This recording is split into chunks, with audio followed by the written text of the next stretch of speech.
হযরত সুলতান মাহমুদ গজনবী বড় মুসলিহ মানুষ ছিলেন, সালেহ মানুষ ছিলেন, আল্লাহ তাআলার ইবাদতে মশগুল থাকতেন। সুলতান মাহমুদ গজনবী রাহমাতুল্লাহ আলাইহি বলে, আমি একদিন তাহাজ্জুদ নামাজ পড়ার জন্য আমার ঘর থেকে বের হইছি। তাহাজ্জুদের নামাজটা যখন পড়ে, ওযুটা করতে ঘর থেকে যে সময় বের হয়, উনি বলেন রাত্র বড় গভীর, তখন রাস্তাঘাটে কোনো মানুষ নাই। আমি নদীর কিনারার মধ্যে যাইয়া যখন ওযু করব, এমন টাইমে নদীর একটা পাশে দেখলাম 4 জন মানুষ। আমি চিন্তা করলাম, আমি এতদিন মনে করছি আমি সুলতান মাহমুদ একা একা তাহাজ্জুদ পড়ি, এখন দেখি আমার মতো তাহাজ্জুদ পড়া লোকের অভাব নাই, আরো 4 জন মানুষ তারাও তাহাজ্জুদ নামাজ পড়ে। আর ওই 4 জন ওই জায়গাতে আসতে চুরি করবার লাগে।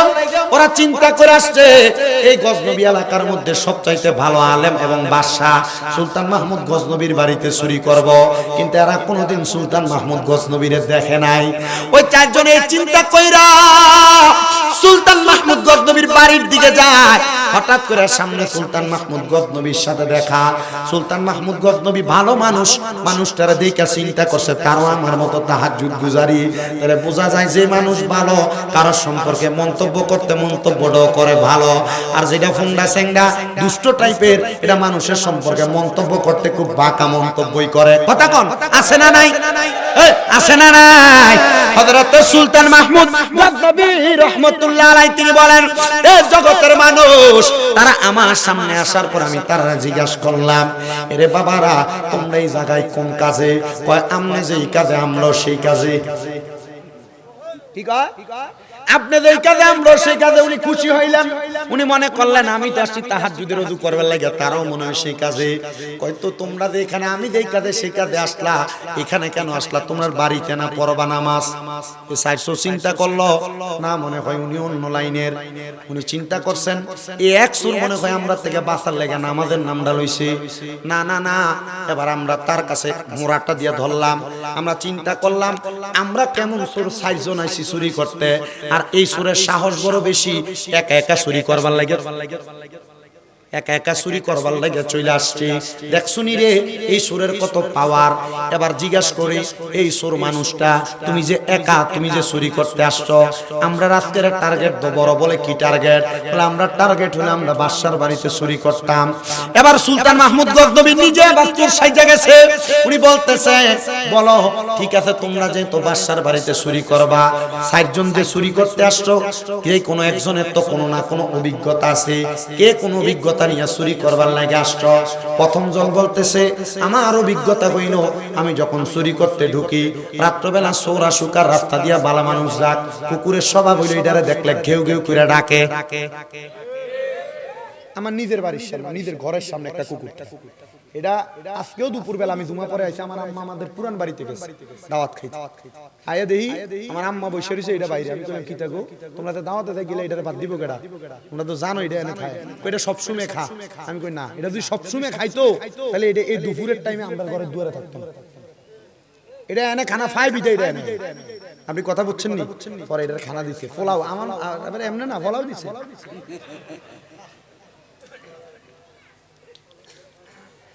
তোই কুকুর এটা মানুষের থেকে, মানুষ তো আশরাফুল মাখলুকাত ভালো, কিন্তু মানুষ রূপী শয়তান আছে না অনেক, আপনার লগে চলে ফেশন দিয়ে আপনার আঘাত করে, বেঈমানিটা আপনার লগে করে। কুকুররে আপনি খাওয়াই দেখেন এটা বেঈমানি করতে না, ঠিক আছে না? জীবনে বেঈমানি করবে না। আমি রাত্র 2টা 3টা 4টে যদি মোটরসাইকেল নিয়ে ঢুকি, হু হু করতে করতে দৌড়ে কোথা থেকে জানি চলে আসে না। আমি দেখি এটা, আমি আমার পর্যবেক্ষণে দরজা খুলছে, আমার ঘরের দরজা খোলা, চলে যাবে। মাহফিল থেকে এসে বদরের সময় ঘুমাইছি, 2টায় 1টায় উঠবো না, দরজা খোলায় চলে যায়। এরপর আইসা আবার দুপুরের টাইমে খানার টাইমে হাজির। আমি নিজে ডাক দিই আমার ভাইটার পর্যন্ত, আমি নিজে এটা খানা দে, এটা খানা পাই বিদা। তো কুকুর যখন আপনি লালন পালন করবেন, এটা দেখবেন আপনার নিজের কাছে সহযোগিতা করবে। তো এটা কি, এটা আজকেও দুপুরবেলা আমি যখন ঘুমাইছি শুইছি একটু, এটা যে ঘেউ ঘেউ করে, আমি আমার মারে কইলাম এটা দৌড়াও না বেটি তাড়াতাড়ি। আরে ওই ফুইরের হেফার থেকে কুত্তে একটা এদিকে দৌড় মারে, মারলে এটা ঘেউ ঘেউ করে এটা দৌড়ালি না।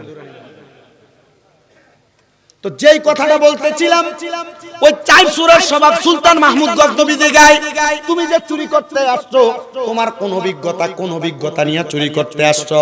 এ ডাক দিয়ে বলতেছে, আমার অভিজ্ঞতা হইল, আমি যখন চুরি করতে যাই, কুকুর যখন ঘেউ ঘেউ করে, আমি কুকুরের ভাষা বুঝতে পারি। এবার সুলতান মাহমুদ গজনবী কয়, ঠিক আছে, 2 নাম্বার ব্যক্তি, তুমি বলো তোমার কি গুণ আছে?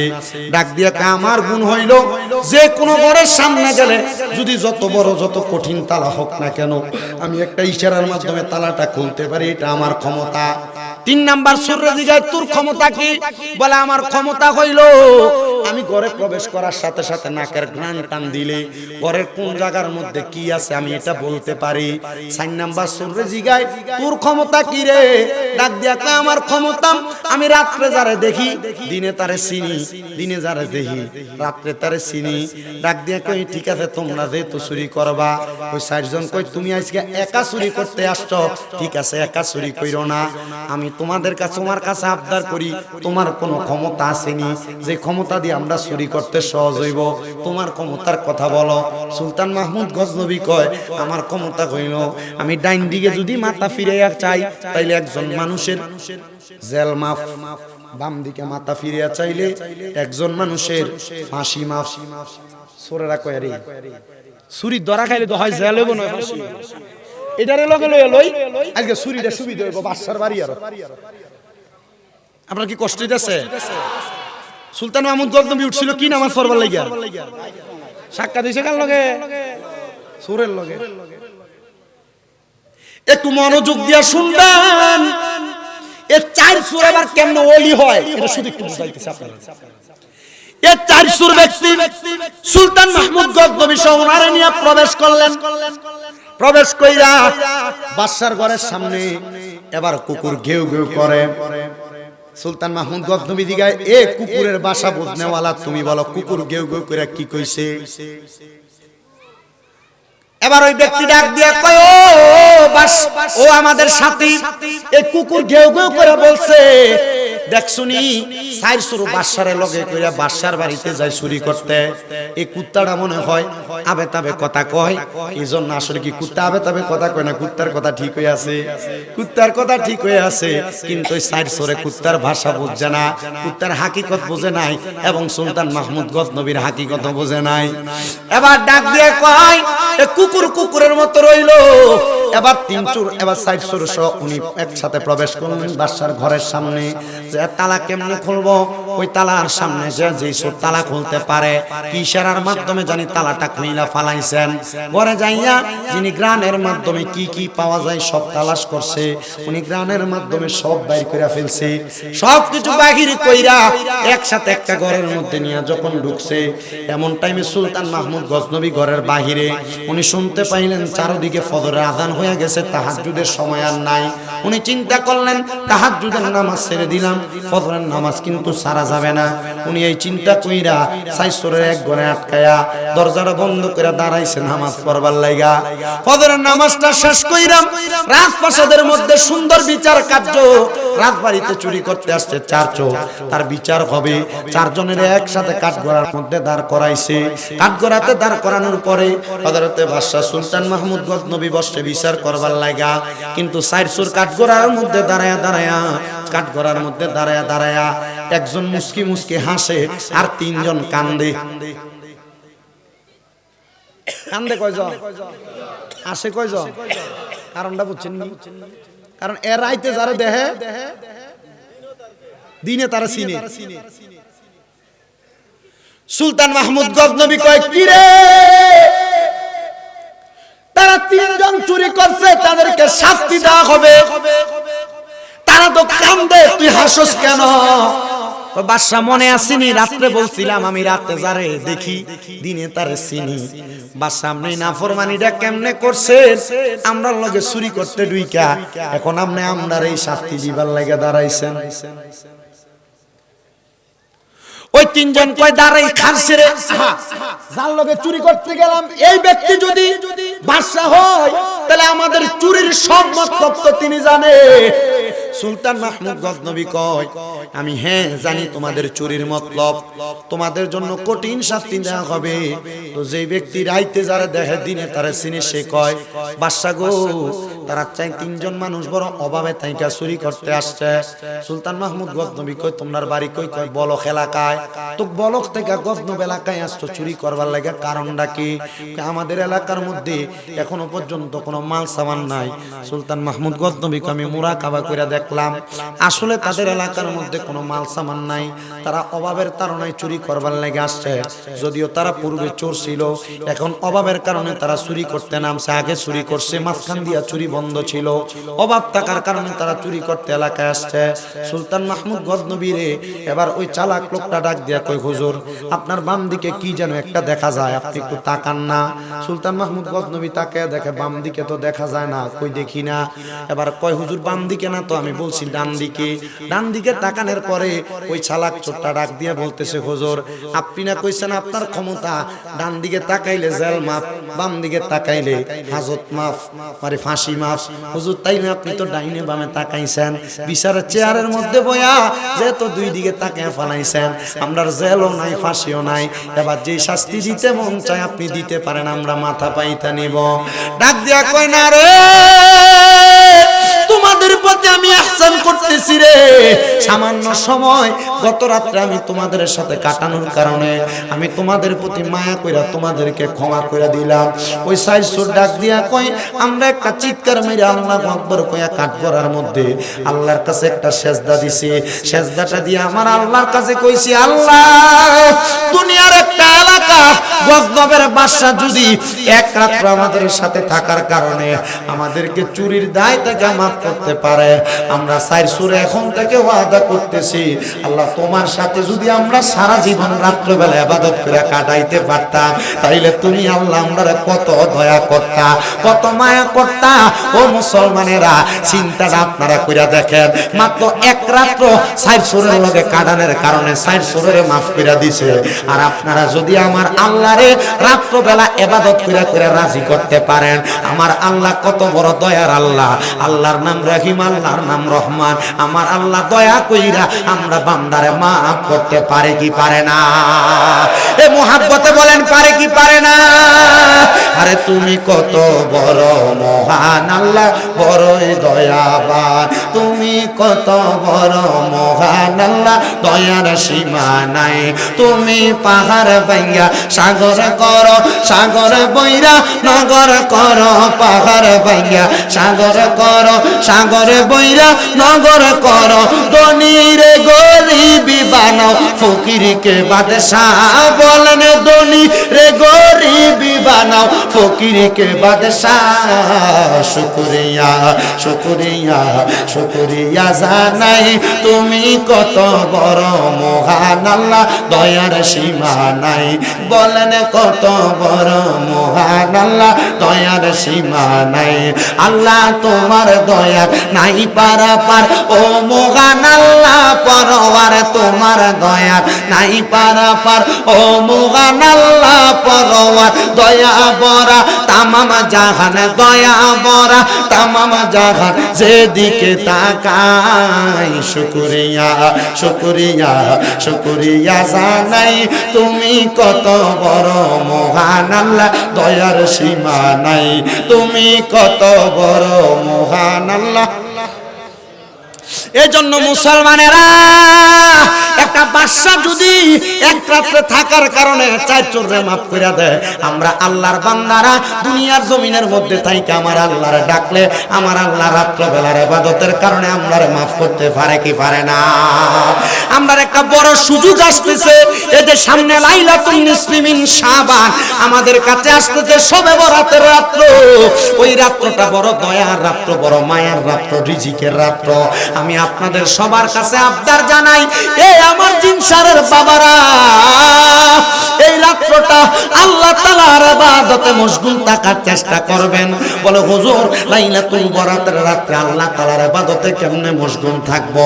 আম্মা জান আয়েশা সিদ্দিকা রাদিয়াল্লাহু তাআলা আনহা বলতেছে, আমি আমার নবীকে প্রশ্ন করলাম, ইয়া রাসূলুল্লাহ আমার আল্লাহ তাআলা এই রাতে কেমন বরকত দেয়? বলে আমার আল্লাহ তাআলা প্রথম আসমানে আয়েশা বান্দার বলতে থাকে রে, এ বান্দা কে আছো, আমার কাছে রিজিক চাও, আমি আল্লাহ তাআলা তোমার রিজিক প্রদান করব। কে আছো গুনাহ ক্ষমা প্রার্থনা করো, আমি আল্লাহ তোমাদেরকে ক্ষমা করব। আল্লাহ তাআলা বলতে থাকে, ও বান্দা কে আছো বিপদগ্রস্ত, আমার কাছে ক্ষমা প্রার্থনা করো, আমি আল্লাহ তোমার বিপদ থেকে উদ্ধার করব। এই মুসলমান, ওই আল্লাহ এত দয়ার আল্লাহ, ওই আল্লাহ এত মায়ার আল্লাহ, ওই লাইলাতুল বরাতে তো আপনারে মাফ করে দিবে। আম্মা জান আয়েশা সিদ্দিকা রাদিয়াল্লাহু তাআলা আনহা বলেন, যেদিন লাইলাতুল নিসফি মিন শাবান, ওই দিন রাত্রবেলা আমি তাকিয়ে দেখলাম আমার নবীজি আমার বিছানার মধ্যে নাই, আমি আমার নবীরে হারায়া ফেলাইছে। আম্মা জান আয়েশা সিদ্দিকা বলেন, আমি যখন আমার নবীরে হারায়া ফেললাম গো, আমি আমার নবীরে খুঁজতে লাগলাম, আমি তাকিয়ে দেখলাম আমার হুজরা মোবারক, ঘর মোবারক থেকে আমার নবী জান্নাতুল বাকির মধ্যে দাঁড়ায় দাঁড়ায় ইবাদত করতেছি। আমার নবী আসার পরে আমি আমার নবীকে প্রশ্ন করলাম, ইয়া রাসূল, আমার নবী আমার প্রশ্ন করে, আয়েশা তুমি কি মনে করেছ আমি রাসূল তোমার প্রতি বেইনসাফ করব? আম্মা জান আয়েশা কয়, নবী গো, আমি মনে করেছিলাম আপনি নবীজি মনে হয় আপনার অন্য কোন স্ত্রীর হুজরাতে চলে গেছেন। আমার নবী কয়, না রে আয়েশা, আজকের রাতটা লাইলাতুন নিসফি মিন শাবান, মানে শাবান মাসের 14 তারিখ দিবাগত 15তম রাত্রি। এই রাতে আমার আল্লাহ তাআলা বনু কালব গোত্রের যতগুলো ছাগল আছে, বকরি আছে, ওই বকরির শরীরের পশমের পরিমাণ উম্মতকে আমার আল্লাহ তাআলা বান্দাকে মাফ করে দেয়। আমি নবীজি এই জন্য দোয়া করতে লাগলাম। চিন্তা করছো নি রে, আমার আল্লাহ তাআলার প্যার হাবিব ওই লাইলাতুল বরাতেও তোমাদের জন্য কত বরকত দিয়া গেছে। এবার আপনারা বলেন, আমরা ওই লাইলাতুল বরাত বেশি বেশি পালন করার দরকার আছে না নাই? এ মুসলমান, কিন্তু আমার নবী আরেকটা হাদিসে মুবারক আমি পড়ার পর বড় অবাক হয়ে গেলাম। আমার নবী কই, দুনিয়ার উম্মতের দলেরা, আমার আল্লাহ তাআলা এই লাইলাতুল বরাতের রাতে, সবে বরাতের রাতে আসমানের একবারে বান্দার নিকটবর্তী হইয়া বান্দার প্রতি রহমতের নজর দিয়া বান্দার দয়া মায়া করে। কিন্তু আমার আল্লাহ তাআলা এই লাইলাতুল বরাতের রাতে দুই প্রকারের মানুষকে মাফ করে না, দুই প্রকারের মানুষকে মাফ করে না। এই দুনিয়ার মানুষ আমার আল্লাহ কোন দুই প্রকারের মানুষকে মাফ করে না জানো? এক নাম্বার যারা মুশরিক, যারা শিরিক করে, আমার আল্লাহ তাআলা তাদেরকে মাফ করে না। আর দুই নাম্বার যারা বিদ্বেষ প্রদানকারী, বিদ্বেষ সৃষ্টিকারী, আমার আল্লাহ তাআলা তারার মাফ করে না। ভাই ভাই ঝগড়া দ্বন্দ্ব, এলাকার মানুষের সাথে ঝগড়া দ্বন্দ্ব, একজন আর একজনের সাথে মারামারি কাটাকাটি, মনে রাখবেন বিদ্বেষ করনেওয়ালারে আমার আল্লাহ তাআলা বরাতেও মাফ করে না। এজন্য দুই শ্রেণীর মানুষকে আল্লাহ তাআলা বরাতের রাতে মাফ করেন না।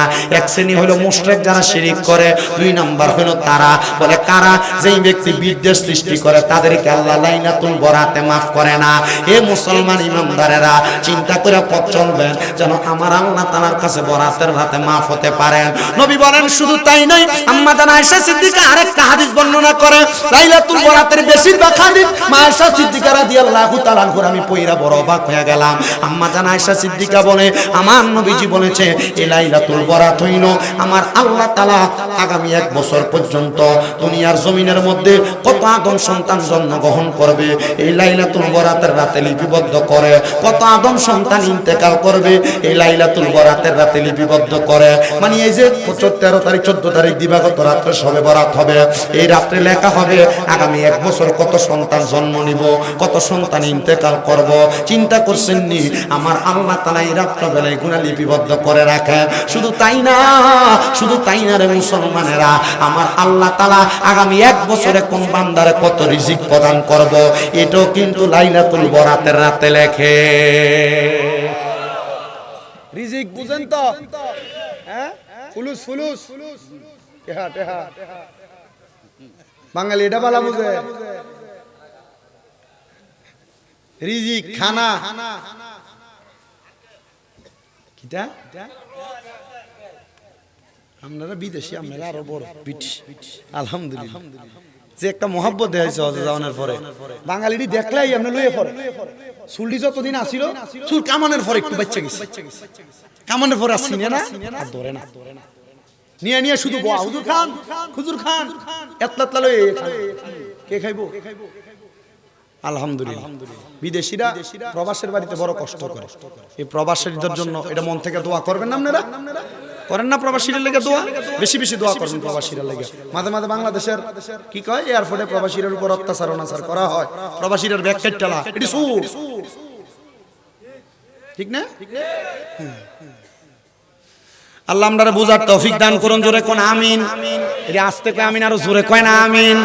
এ মুসলমান, বরাতের রোজা আদায় হবে। মা আয়েশা সিদ্দিকা বলে আমার নবীরে রমজান মাসের পরে এত বেশি রোজা আর কোন মাসে রাখতে দেখি নাই, যত রোজা রাখতে দেখছি শাবান মাসে রাখতে।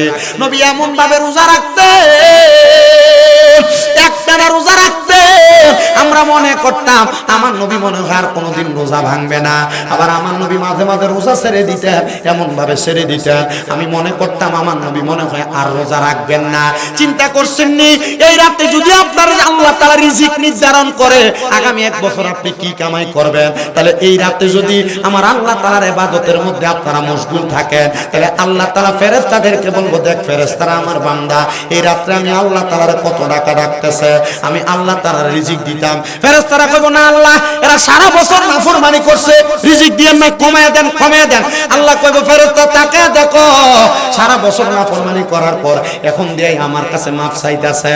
আমার আল্লাহ তাআলা ওই ক্ষমার মাধ্যমে লাইলাতুল বরাতে আপনি বান্দাদেরকে নিয়ামত প্রদান করবে। জোরে কোন সুবহানাল্লাহ, আর জবান করে বলেন না সুবহানাল্লাহ। আরেকটা জিনিস চালু রাখবেন, সবে বরাত আসলে দেখবেন আমার এলাকায় নতুন নতুন ফতুয়া চালু হয়ে যায়। লাইলাতুল বরাতে হালুয়া রুটি খাওয়ানো এগুলা জায়েজ নাই, এগুলা বেদাত, এমন অনেক কথা বলে। আমি আপনাদের কাছে বলবো না এমন ফতুয়ারে আপনি ধার ধারবেন না, হালুয়া রুটিটা চালু রাখবেন। বলে হুজুর কি লেগা? আরে হালুয়া রুটি দিয়া ছোট ছোট বাচ্চারা বোঝানো যায়। হালুয়া রুটিটার সময়টা যখন চালু হয়, যখন এই বাড়ি থেকে ওই বাড়ি হালুয়া রুটি দেয়, পোলাপান আনন্দ করে করে এইজন সেইজনকে হাতে হাতে দেয়। এটার মাধ্যমে পোলাপান বোঝে হ্যাঁ সবে বরাত আইছে। পোলাপান বুঝে 13 বছর পর্যন্ত এটা সবে বরাত কি বুঝে না, এটা বুঝে সবে বরাত মানে হালুয়া রুটি বিতরণ করা। কিন্তু